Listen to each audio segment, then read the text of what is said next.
Well, hello, Our City. My name's James. I'm part of the Our City team, and sorry that I can't be with you this evening, but this is the next best thing, and I guess we've all got used to watching videos of sermons. If this is your first time with us, then just to give you a bit of context, we've been working through a book by Jen Wilkin called None Like Him, and each chapter has looked at a different attribute of God, a different characteristic of God that can only be said of God and not of anyone else. And so this evening we're going to be looking at the attribute that God is self-existent, which means that, in other words, what we find in the scriptures is that God is both the origin and the sustainer of creation. And by looking at this attribute of God, we understand that as his creation, how we are to live.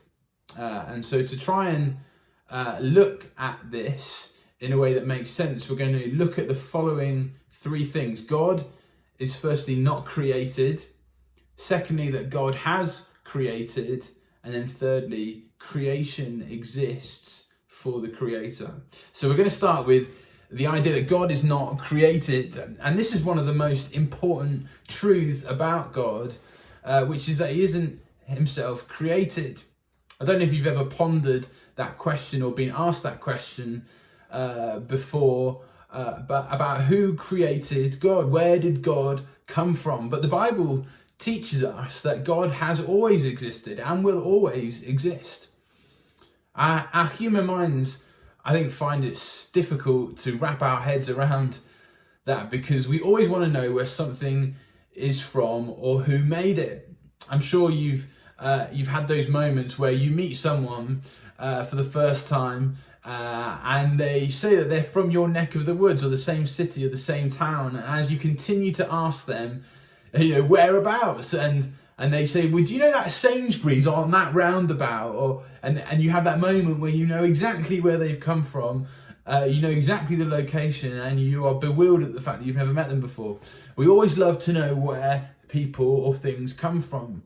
But in this instance, there is no origin to God. There is no creator behind God. I think maybe this is expressed most famously in our culture, or this idea in a Christmas carol. It's probably well known in a Christmas carol that we all know well, which is "Oh come let us adore him," where in the second verse there's these familiar words: "Very God begotten, not created." Or passages like at the beginning of the Gospel of John that says this: "In the beginning was the Word, and the Word was with God, and the Word was God. He was with God in the beginning. Through him all things were made. Without him nothing was made that has been made. And in him was life, and that life was the light of all mankind." And that passage at the beginning of John mirrors the opening verses of Genesis, in which it says, "In the beginning, God." And so we see that in the Bible, it says that there is no beginning or end to God. It's a bit like looking out at the vast expanse of ocean and you're trying to work out where the sky and the sea meet. God is infinite and has always existed. You see, for God to be God, he cannot be created, because whoever was behind the creation of God would be the truly divine power. Many of us, I guess, have been to university and studied, and when you're writing essays, you have to reference your work, don't you? You have to, when you get information from someone else, you have to point to where you got that information from. I'm sure you've had those moments where you think you've come up with an original thought or idea and then realise that someone else has already written about it, and so you have to reference them in the footnotes. With God, there is no footnote. There is no super God behind the God. God is the first and the last. And so this truth that God is not created and has always existed means that God stands in a category of his own, because everything else has been created. And that's the second point that I want to draw us to. This uncreated God, who has always existed, creates. We've been going through the opening chapters of Genesis on a Sunday, haven't we? And looking at the creation story. But in the beginning, God created the heavens and the earth. He makes the earth and the sky, the sea and land, the moon and the sun, animals, and then the apex of his creation, man and woman. Now, it would be wrong to think that God created because he was bored or lonely.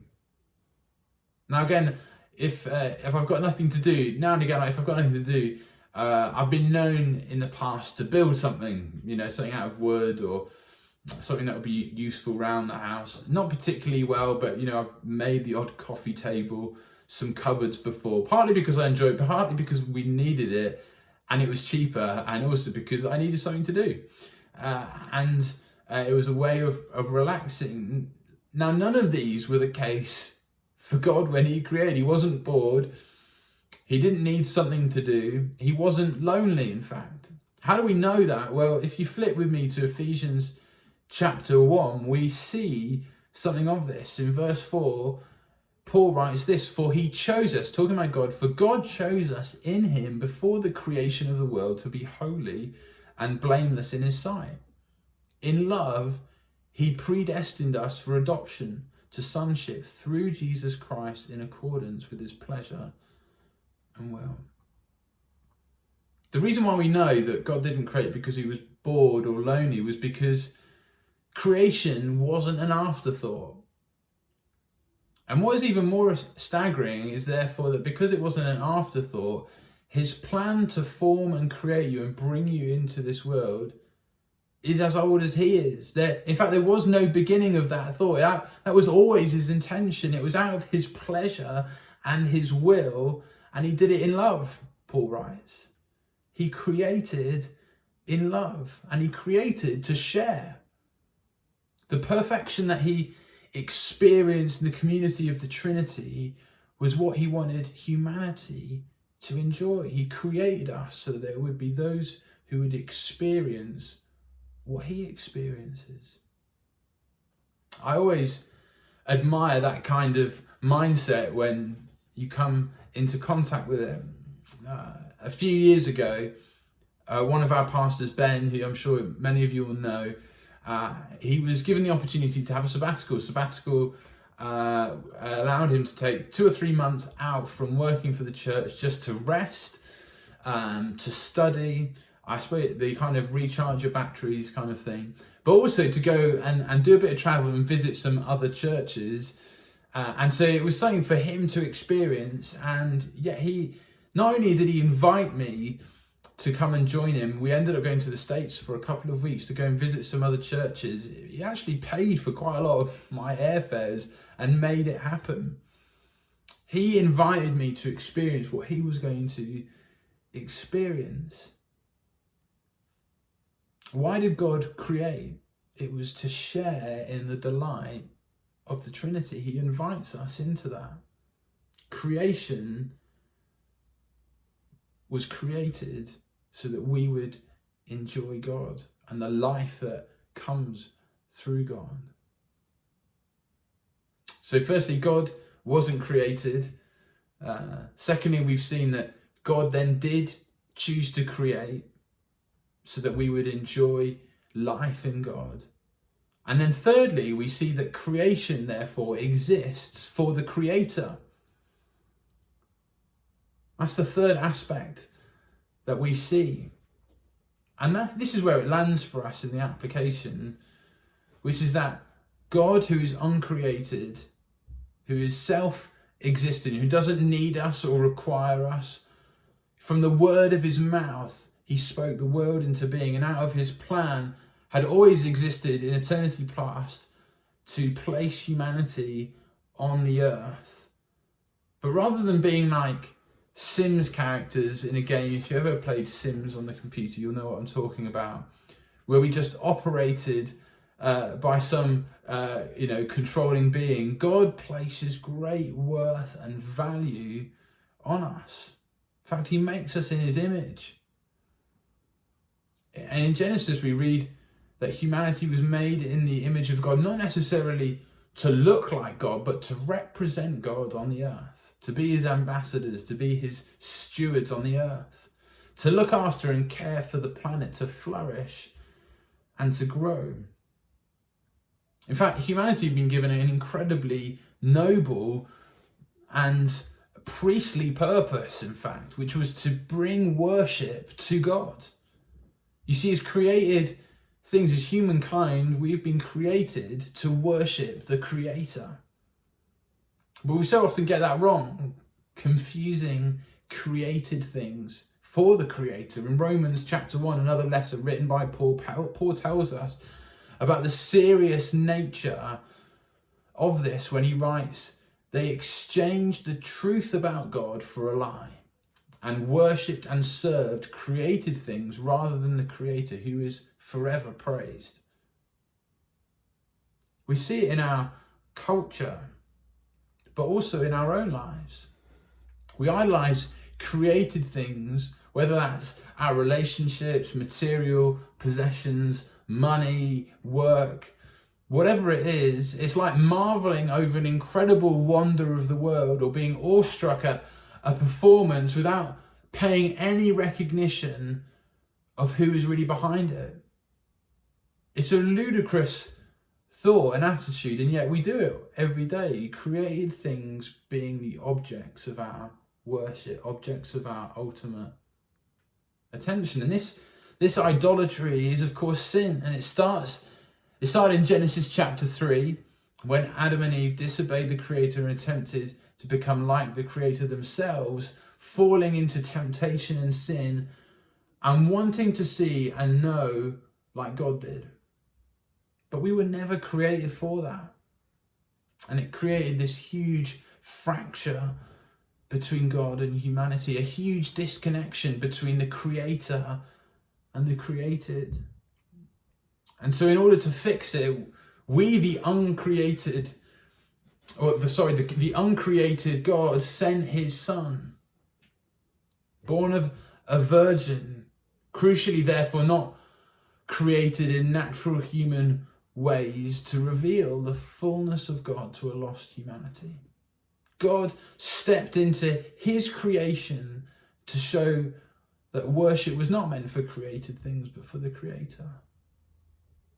And in order that he makes us into new creations, he takes what is lost and what is dead, and through his death and resurrection, births new life in us through faith. And as creatures and as created beings, we've been created, therefore, to worship God. That is our sole purpose. To worship God and to enjoy him. What an incredible purpose that is. And when we see that as our primary purpose, it affects how we then use and steward the resources and the gifts that God has given us. Not pointing, therefore, to ourselves as if we are the ultimate author or creator of our work, but rather our lives would have huge footnotes pointing to the original source. That is God. I want to finish with just this excerpt from the chapter that Jen Wilkin wrote on this. And she says this: God graciously restores our sanity and raises us up to serve. Find great hope that the God of infinite creativity continues to do what only he can do. By all means, employ the gifts he's entrusted to you to create a home for your family, a career path, a ministry, but know that you do so as a steward. By all means, speak and act in a manner that points those around you towards the beauty of the gospel, but know that only God can create righteousness in the heart of another person.